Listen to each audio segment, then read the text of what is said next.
What's going on, everybody? MDW here, and this is a review of Dark Ages Spawn Series 22, the Viking Age, Spawn, the Blood Axe and Thunderhoof box set action figure by Mcfarlane Toys.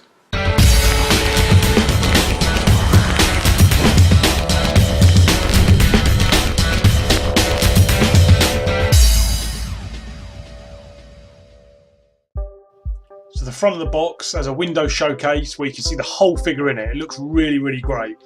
Top left, the Viking Age symbol for the series it's from. And on the top of the box there, again, another part of the window you can see down and see into the figure. The sides of the box have artwork of the picture of the figure on the horse. And then the other side of the box has the actual close-up of the horse itself, the Thunderhoof. And then on the back, really great, it looks like a movie poster nearly. It's got all the other figures from in the range there as well. And then an actual massive bio about Spawn and the Thunderhoof horse on the right hand side of the box. And you have a look inside of the box there as well, so you can just appreciate how massive this figure is and how great the paint job looks on it.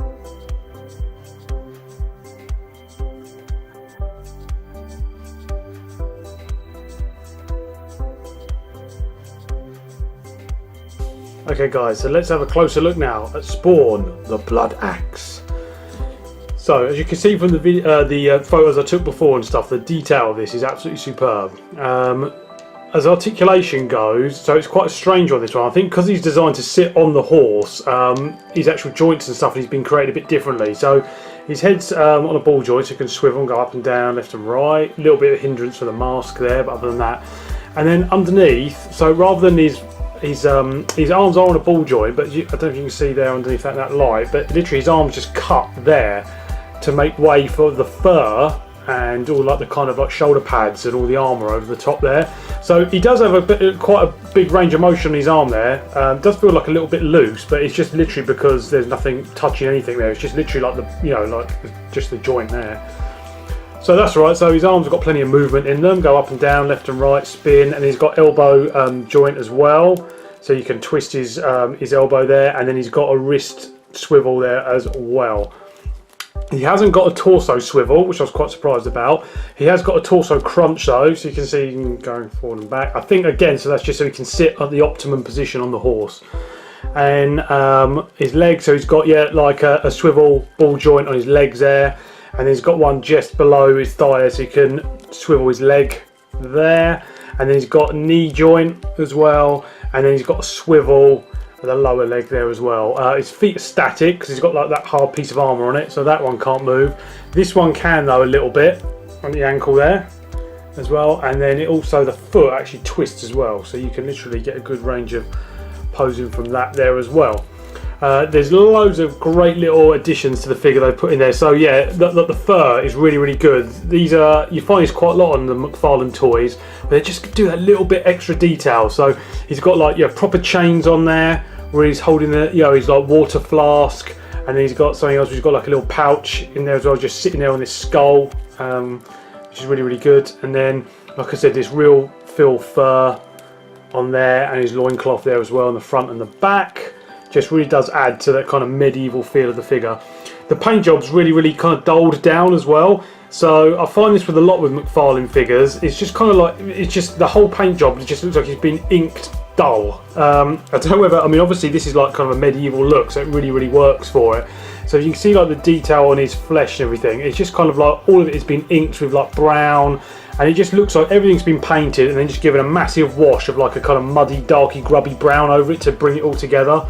But like I said, it does work really well for this kind of medieval look, and then it doesn't really affect the mask that much. It's a really kind of shiny mask to detract away from the rest of the costume there. And he's got light up detail again. He's got the Spawn icon on his knee pads as well. And then obviously this bit of armour here is kind of classic Spawn. If you've ever read the comics or seen there, he has kind of this bit of armour all the time on there as well. So that's a look at the Blood Axe Spawn figure. I'm going to now have a look at the Thunderhoof. Okie guys, so Thunderhoof, this is great. This is why I got the figure. I mean, the thing is absolutely massive. It's got the same sort of paint detail as the Spawn figure did. So again, it's all kind of silvers and browns, little gold piping and stuff. And it looks like it's just been washed with like a brown ink over it, just to dull it right down again to give it that kind of warm medieval look. So the horse has got a removable mask. It's got it's got like a little peg there that goes under its kind of mouth there, and then the helmet kind of comes off. We can see it on there. I think the mask was really, really cool on it. There's a great little detail on the eye as well. The eye's been glossed, so it looks really realistic, like a shiny kind of, you know, actual like real life eye.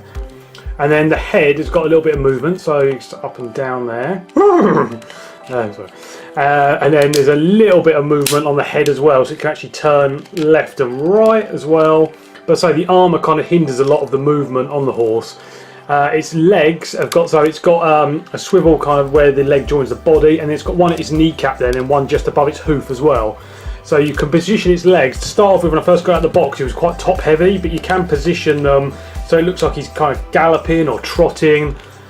So yeah, you know, it's like I said, when I first got it out, it was literally falling over everywhere, but you kind of play with it a little bit, get it in its right position, and then the articulation just below the hoof there really kind of does stabilise the whole figure as well, so it's not going to fall over. The detail on the armour is all kind of like a rubbery plastic that is just sitting over the buck of the horse. And then the tail as well. I don't know why the tail's like a glossy, shiny plastic, which kind of moves as well a bit. I don't know if I like that. I mean, I think with the time they put into putting the chains on the actual Spawn figure and the real life fur, I thought they could have perhaps splashed and had like realistic kind of like hair for the kind of horse tail. But yeah, that's kind of a minor gripe really. You know, other than that though, everything else is great. I mean, they could have done perhaps a few chains on it as well. I think that would have been great, having some real chains hanging down. But I understand obviously they probably had to keep the cost of the figure down. And then Spawn, there's a peg on the stirrups here, and then a peg in Spawn's foot. So literally, he just sits on there really nicely, and then the pegs just clip in place, and he sits there absolutely fine. And there's a couple of reins on there as well that you can like put in his hand if you want to pose him that way as well. So yeah, nice little detail there as well. All in all though, when he's on it, it just looks absolutely superb, this figure. Really can't say enough about how massive this thing is. We'll have a look at some of the accessories that Spawn comes with now. So Spawn comes with two accessories. One of them is just a standard shield there, all painted up, looking really good. And then his other one, my favourite, is a spiked mace with a real chain on it as well. This weapon does look really brutal. So there we go guys, there's a look at Spawn and Thunderhoof. This is from 2002, this figure. We've got so much to thank Mcfarlane Toys for, because it did set the precedence with other companies for these new action figure ranges that are aimed more at collectors and adults rather than children, and it was a real staging point for, you know, the realization that people could just buy these figures and showcase them and collect them in cabinets and all this kind of stuff, and toys weren't just for children. So, you know, this is one of the prime examples of the heyday of when these figures came out and everyone was in awe of these massive figures with great paint jobs and an adult theme. Thanks so much for joining me guys, MDW here signing off. Please like, comment, subscribe, and I'll see you in my next video. Take care.